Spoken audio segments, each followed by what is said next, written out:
Art. Eu vou comentar com vocês hoje. Eu ia falar de, como eu disse, eu ia falar de coisa ali, de Agile e tal, mas eu não vou falar nada, não. Eu vou falar sobre. Deixa eu só verificar rapidamente aqui no meu, nesse negócio, ele tá gravando. Deve tá, né? Se não tiver, eu vou ficar triste, vou chorar depois. But anyways, se vocês estão vendo a minha tela também, né, gente? Não tá travando nem nada, só confirma aí. Sim, estamos vendo. Ah, então tá. Porque a minha câmera não quer abrir de jeito nenhum, né? Porque eu tô gravando minha câmera também, né? Eu devia estar não fazendo isso, but anyways. Beleza, então a gente vai comentar um pouquinho de um padrão de desenvolvimento que a gente está usando no back-end, beleza? Eu não sei se vocês perceberam, mas a gente está usando um approach que é conhecido como BDD, beleza? Que é o Behavior Driven Development or Design, né, no caso. E ele é um segmento ali do Test Driven Design, provavelmente vocês estão mais acostumados com esse, que é basicamente aquela filosofia, meio ideia de que você desenvolve primeiro os testes e depois que você desenvolveu os testes de como o sistema deve funcionar, aí você pega e você implementa no sistema um mínimo para com que esse teste passe. De novo, mínimo é um pouco meio subjetivo, né? Porque eu podia muito bem, por exemplo, botar um teste lá que é para o sistema precisa me retornar um status 200 e de repente eu retorno a resposta completamente errada e eu coloco lá, tipo, return 200, status 200. Claro que, né, sem muita coisa, mas basicamente não sejam levem essa coisa de implementar ao mínimo nesse nível, né? Então o sistema ele precisa funcionar corretamente, que a resposta ela faça sentido segundo as regras de negócio, certo? Então, minimamente dentro das regras de funcionamento do sistema, claramente. E aí, depois do TDD, que é o Task Driven Development, veio um cara lá que falou que a gente tinha que desenvolver, na verdade, utilizando Domain Driven Design. Porque é o seguinte, a galera da computação adora falar termos técnicos, e isso dificulta muito o entendimento entre diversas pessoas e diversos setores. Porque para a gente de sistemas, ou aqui o que a gente faz a maioria das vezes é coisas de sistemas, a gente tem um linguajar próprio. A galera de machine learning vai ter outro. E ainda mais, é muito mais diferente para a galera que faz design, a galera que é de business, a galera que cuida ali, tipo, sei lá, o RH, não sei, na empresa aí que vocês forem trabalhar. É claro que a gente está falando de um contexto em que todo mundo aqui é da computação, então meio que todo mundo entende mais ou menos a mesma linguagem. Mas quando você está numa empresa, ou você tem um cliente, é bem difícil dele entender as linguagens técnicas ali, todos os detalhes. Então, se você falar para ele que você criou uma class factory, ele não vai saber o que é isso.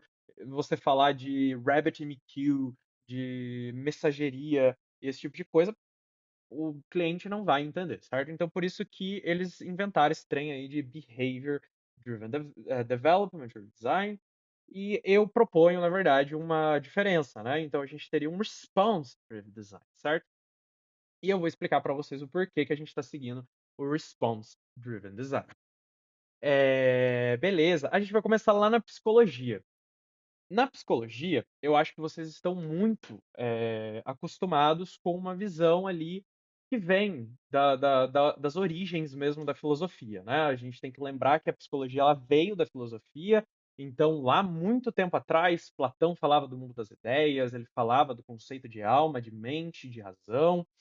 É, Aristóteles falava um pouquinho sobre consciente metafórico, a gente tinha lá o mundo das ideias com Platão também, e um pouquinho mais, a filosofia um pouco mais moderna, a gente tem ali Kant e alguns racionalistas dizendo bastante sobre a priorismo, né? Os conceitos a priorísticos, que o conhecimento, na verdade, não vem de fora, né? Então não é o ambiente que condicionaria a pessoa, mas que a pessoa receberia uma iluminação de algum lugar que eles não explicam e que esses conceitos viriam de outro lugar, certo? E depois a gente tem também no meio disso ali, mesmo com os filósofos, alguns médicos, até com Hipócrates lá na Grécia Antiga, dizendo sobre certas condições fisiológicas que condicionam o nosso psique, certo? E aí, a gente tem o belíssimo aí do Freud aí, eu acho que vocês conhecem bastante, vocês provavelmente conhecem mais psicanálise do que qualquer outra abordagem psicológica, né, ou de psicoterapia. Existem diversas abordagens psicoterapêuticas, então você tem ali arte, você tem, que mais? Tem psicanálise, tem, TCC, que é parte ali de comportamental, e a gente tem o que a gente que eu vou falar para vocês, que é a parte comportamental, né. Mas claro, a gente teve ali a origem com Freud, então Freud define cientificamente, um método de investigação, diz que existe o consciente e o inconsciente, que existe uma divisão entre corpo e a mente, sorry, que a psique é formada de id, ego, superego, vocês provavelmente viram isso na escola ou já estudaram, uma coisa assim. Mas, eh, são fábulas. São fábulas românticas aí que a galera adora dizer que existe a mente, que o ser humano é muito especial, que ele tem alguma coisa muito incrível dentro dele, mas não é. De novo, minha opinião e essa minha tese do negócio, então se vocês tiverem aí alguma outra ideia, não se sintam ofendidos pela minha análise, tá bom? Mas ela é uma análise extremamente crítica, porque ela se baseia no behaviorismo radical de Skinner, certo? Então Skinner foi um professor, ele foi, o pai da ciência do comportamento, certo? Então ele não usa nenhum modelo mental ou alguma explicação mística ou oculta para a existência do comportamento humano. O comportamento humano, na verdade, ele é puramente, condicionado por 3 níveis de reforço, certo? Então é o ambiente, a evolução e, claramente, o reforço ali por si só, né. Essa teoria ela deriva ali da evolução, ali da teoria da evolução de Charles Darwin, tá bom? Então a gente está dizendo que o ser humano é simplesmente um animal, e é um animal que ele tem o comportamento verbal, que é simplesmente a gente conseguiu desenvolver isso daí através da evolução, e assim como um cachorro que você consegue treinar ele, ou um rato que você também consegue treinar ele, o ser humano também responde ao reforço. E não tem nada de mágico, não tem nada de inconsciente, não existe nenhuma causa oculta para o comportamento, certo? Então, pensamentos, sentimentos são comportamentos encobertos. Então, se você pensa, você está simplesmente, reproduzindo um comportamento que você já tem publicamente, que é falar, você não usa nenhum outro tipo de coisa, e a mente é uma ficção explícita, tá bom? Eh, de novo, isso é uma discussão filosófica e a gente não está aqui para discutir isso, mas só para vocês entenderem o porquê que eu estou chamando de response, driven development, tá bom? O principal ponto do behaviorismo radical é não punir, certo? Então, a punição, ela não muda o comportamento de alguém. Então, não adianta você virar e xingar a pessoa e brigar com ela, que ela não vai mudar o jeito que ela se comporta. Pelo contrário, se você pune alguém, você gera o contra-controle, certo? Na verdade, a punição ela vai gerar na pessoa, um contra-controle. E basicamente o contra-controle é meio que tipo, sei lá, você briga com a pessoa ela vai fazer de birra agora pra você o negócio, e ela não vai corrigir o comportamento dela, certo? Se a gente tirar o agente punitivo, provavelmente o comportamento vai cessar, certo? É tipo, sei lá, você fala para o seu cachorro "não" e você briga com ele, com o seu cachorro, porque ele comeu, seu sapato. E aí, enquanto você está olhando, ou seja, o agente punitivo está olhando, ele para de morder o seu sapato, de comer o seu sapato. Mas a hora que você sai, ele vai lá, come o sapato tudo, ou seja, você não perpetuou o comportamento. O comportamento não vai, se perpetuar, certo? Então, a gente tem aqui algumas análisezinhas bem simples aqui para vocês entenderem a diferença entre a psicanálise e o behaviorismo, beleza? Então a gente tem ali a psicanálise, ela está se preocupando com o passado, então você chega lá para o psicólogo vai ficar perguntando para você, "Ai, nossa, ai, a pessoa me traumatizou lá, não sei o que, não sei o que lá", e o behaviorismo vai se preocupar com o futuro, certo? Então, na verdade, o que condiciona o comportamento é simplesmente o reforço dele. Se o reforço continuar, ele vai perpetuar o comportamento e vai até aumentar a frequência desse comportamento, certo? Aí tem a minha crítica aqui, que não existe evidência científica, pra psicanálise, e aí fica aí pra minha tese de mestrado. Mas tudo bem, é claro, né, eu adorei falar aqui que são lindas interpretações, né, mas deixa aos poetas e a gente pode fazer igual Platão, expulsar todos os poetas da República, certo? Sempre eu fazendo referências literárias, certo? Só para dar um resumo, o behaviorista radical considera que o comportamento humano pode ser explicado sem recorrer a forças psíquicas nas instâncias internas hipotéticas. Enfatiza o papel das contingências do ambiente e culturais na modelagem da ação. Tendo isso em mente, eu vou explicar para vocês mais ou menos como que a gente pode modelar isso. Eu vou passar essas partes de reforço, só para a gente não se estender muito, porque depois a gente volta se vocês tiverem alguma coisa, que é só para mim poder explicar, porque isso aqui era uma apresentação que eu apresentei para um pessoal aí, por isso que tinha um pouquinho mais de explicação científica de por que eu uso o behaviorismo radical para definir o response-driven development, tá bom? Então, a gente tem o seguinte. Esqueçam todas as notações, eu tinha explicado lá as notações nos slides que eu pulei, mas basicamente a gente precisa definir o que é um comportamento e o que é uma resposta. Comportamento é uma relação de contingência entre estímulo antecedente, uma resposta e uma consequência. Perceba, estímulo antecedente, resposta e consequência. A resposta é uma ação específica emitida por um organismo em determinado contexto. Então, se a gente for traduzir para a linguagem de computação, a gente está dizendo que resposta é uma unidade elementar, escrevi duas vezes, sorry, de comportamento. Ou seja, vamos dizer que R está contida em C, tá bom? Se a gente for ser bem pedante matematicamente, certo? E é basicamente o que o BDD definiu, certo? Behavior Driven Development. E aqui eu estou propondo para vocês traduzirem isso para o Response Driven Development, certo? Então, se vocês verem lá nos arquivos do nosso back-end, a gente tem uma pasta chamada Features e tem uma pasta chamada Tests, eu acho.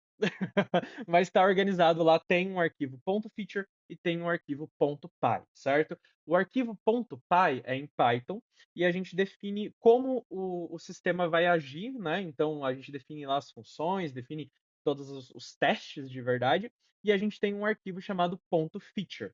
Esse ponto feature é onde está definido alguns cenários e cada um desses cenários ele descreve uma contingência, certo? Na linguagem ali da psicologia behaviorista. Claro que né, na linguagem de computação, basicamente a gente tem essa tríade de given, when e then, certo? Given é o estímulo discriminativo, certo? É o SD. Então, esse SD é o estado inicial do sistema, é a disponibilidade do reforço, beleza? Então, imagina um exemplo disso. Dado que, given, que um usuário está logado, isso é um estado inicial, ou seja, eu estou descrevendo para vocês como que tem que estar o sistema. When é a resposta do usuário em relação ao sistema, certo? Então, é o que ele faz. Então, when quando ele entra no site, ele consegue emitir o certificado, por exemplo. Ele está logado, então a gente está considerando que ele está logado. Para ele ter esse reforço, o then, ele precisa estar logado e quando ele age, ou seja, when, ele vai fazer alguma coisa e já que ele tem disponibilidade de reforço, then ele tem que ser reforçado, certo? Reforço, vulgarmente, o comportamento do sistema, certo? Só que, de novo, vulgarmente, porque isso não é um comportamento, certo? De novo, o comportamento não é a resposta, isso é a resposta do sistema em relação à pessoa, certo? Então a gente está dizendo que o then é a transformação do estado do sistema, o estado da contingência ali. Então, o sistema era SD e agora está SC. Eu escrevi SC porque a SC é a consequência, né? Estímulo de consequência. O SR plus é aí as notações lá, então não se preocupem com as notações. Depois eu dou o slide para vocês, se vocês quiserem ler um pouquinho mais sobre as definições da psicologia behaviorista, vocês podem dar uma olhada lá, beleza? Como eu disse para vocês definirem, vocês definem desse jeito que está escrito aqui, ó. Então, num arquivo .feature, vocês definem lá feature, que é o nome do arquivo, então feature, aí vocês coloquem lá o nome do arquivozinho lá em cima, é o nome sem slug, tá bom? Então, tipo, aqui quando vocês definem o nome do arquivo, você nome da feature. Aqui vocês escrevem só nome sem o dash sem o dash feature, certo? É como na linguagem falada mesmo. Isso tem que ser escrito de forma com que, se vocês mostrarem, por exemplo, para um designer ou para sei lá, uma pessoa de business, a pessoa ela leia e ela entenda o que que o sistema está fazendo, beleza?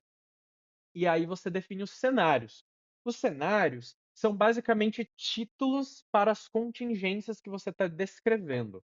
Então imagina que o usuário preencheu o cenário, o usuário preencheu as informações corretamente e estava logado. Aí você descreve os testes. Outro cenário, o usuário tentou emitir um certificado, mas não estava logado. É um outro cenário. E em cada cenário você vai descrever os steps dos testes. Então você vai escrever given, que é o sistema antecedente, certo? O estado antecedente do sistema, por isso que eu enfatizei o uso da palavra antecedente. A gente tem when, que é a ação do usuário em relação ao sistema, certo?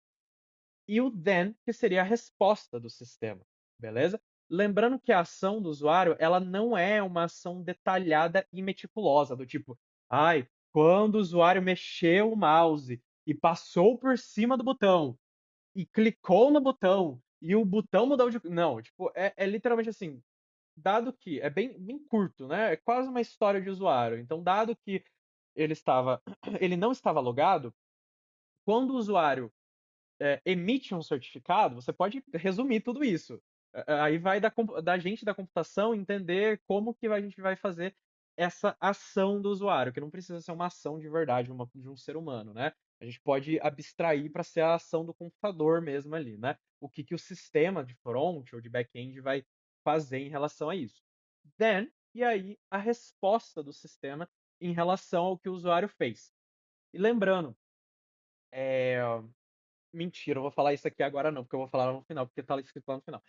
Depois eu explico para vocês, porque isso aqui é BDD. Se vocês estudarem BDD, Behavior Driven Development, isso aqui é BDD, beleza? Depois eu explico qual é a diferença entre o que eu estou falando de RDD, né? RDD. Então eu tenho um exemplo aqui. Eu vou mostrar para vocês aqui um exemplo da implementação em Python agora, certo? Então vocês escrevem sempre test. Eu escrevi errado aqui, não é teste, é test só em inglês, né? Porque senão ou eu escrevi em português. Sei lá, depois a gente dá uma olhada lá, mas tem que estar definido no PyTest. De toda forma, como você definiu lá no PyTest, ele vai pegar esse. Sempre tem que estar como está definido no PyTest.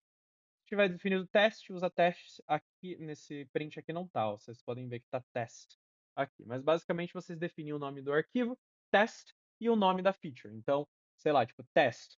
Retrieve names and acronyms from departments. Departments from academic units. Sei lá, pode ser um arquivo de nome gigantesco, não tem problema. E aí a gente vai fazer o teste. Então a gente faz assim, ó. A gente escreve esse negócio, escreve o scenario, chama o scenario e escreve exatamente o que está escrito aqui nesse trem aqui, ó. Então, I want to retrieve only the name and acronym of the department, blá blá blá blá. E aí, no scenario, você precisa definir uma função e colocar o pass. É tipo, literalmente isso. Não precisa escrever nada ali dentro.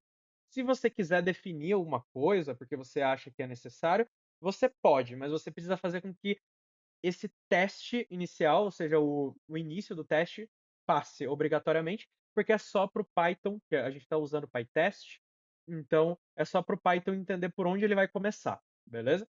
Então ele sabe que ele começa ali e ele vai para o próximo, que é o given. Given there is at least an academic unit, aí você define lá. Eu defini given there is at least an academic unit, def. Aí eu defino a função. Chamo lá, faço igual ao PyTest. Eu defini duas, né? Então eu defini aqui. Podia ser mais de duas, tanto faz, desde que seja verdade o que eu estou fazendo aqui.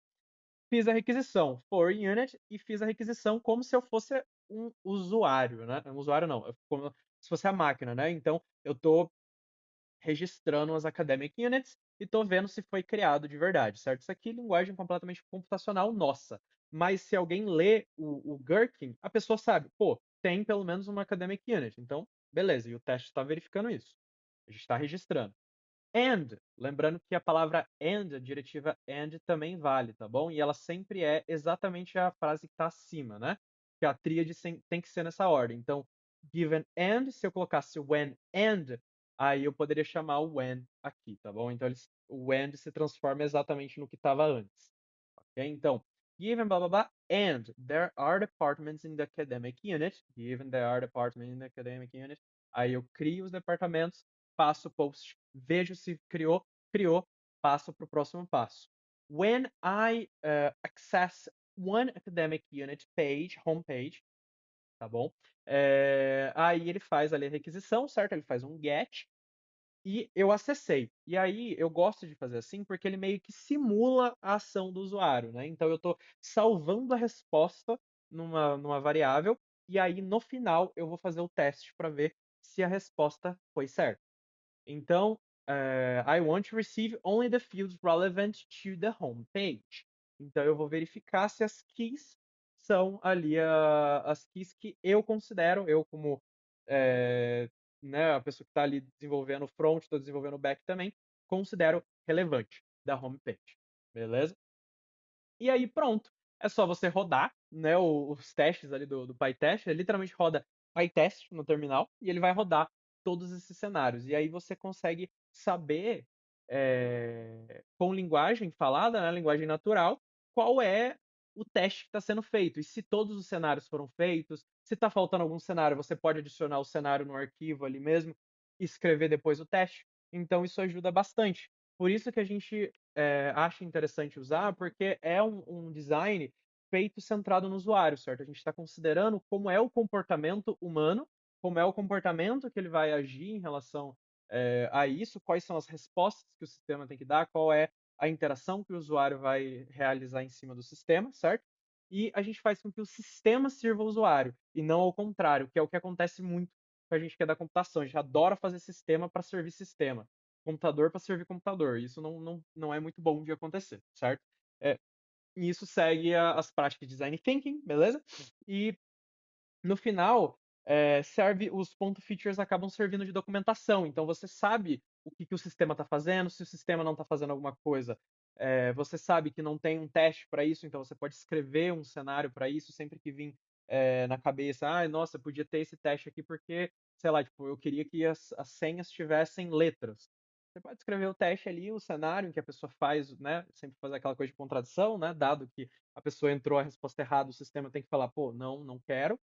E a diferença entre RDD, que é a última coisa que eu tenho para falar para vocês, e BDD, é que a gente não considera cenários punitivos, certo? Um exemplo que eu adoro falar disso é, por exemplo, a Smart Fit. A Smart Fit, ela tem um contexto de design punitivo, por exemplo. Você consegue fazer a sua inscrição na academia pela internet, mas você não consegue cancelar a sua assinatura pela internet. Ou seja, se você quiser cancelar a sua assinatura na Smart Fit, você tem que ir lá presencialmente na academia que você fez a sua matrícula para cancelar o seu plano.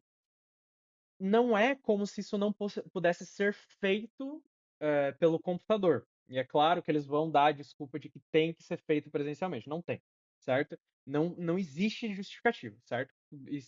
E se é um caso de que precisa, então a gente precisa rever o modelo de negócio, certo? Porque não é o caso. Então, é punitivo porque você está punindo a pessoa que não quer mais ir na academia, e aí eles vão justificar, não, mas a gente faz isso para as pessoas não cancelarem e continuarem indo na academia. De novo, punição não altera o comportamento. Então, se você pune a pessoa por não conseguir cancelar, isso não vai fazer com que a pessoa vá até a academia e comece a ir de novo na academia porque ela tem vergonha de ir lá e pedir para o cara cancelar a assinatura dela. Pelo contrário, você vai gerar contra-controle. A pessoa não vai ir à academia, não vai cancelar e vai continuar pagando. Então você está punindo a pessoa por esse cenário, certo? Então a pessoa vai continuar pagando, você está punindo, né? Dinheiro é extremamente punitivo e você causa contra-controle. A pessoa ela não vai nem ir à academia e nem cancelar. Então, de certa forma, isso é simplesmente um design que serve para agradar o business, né? Claramente, a academia não liga se você está indo ou não na academia. O importante é estar caindo lá o seu dinheirinho lá para eles, né? Então, é um design punitivo, certo? E, de novo, isso não vai fazer com que as pessoas vão na academia e nem que as pessoas deixem de cancelar, né? Até porque pode acontecer um contra-controle da pessoa nunca mais ela cancelar o negócio e falar, não quero mais essa academia. Um outro exemplo de contra-controle. E os estímulos discriminativos são bem definidos.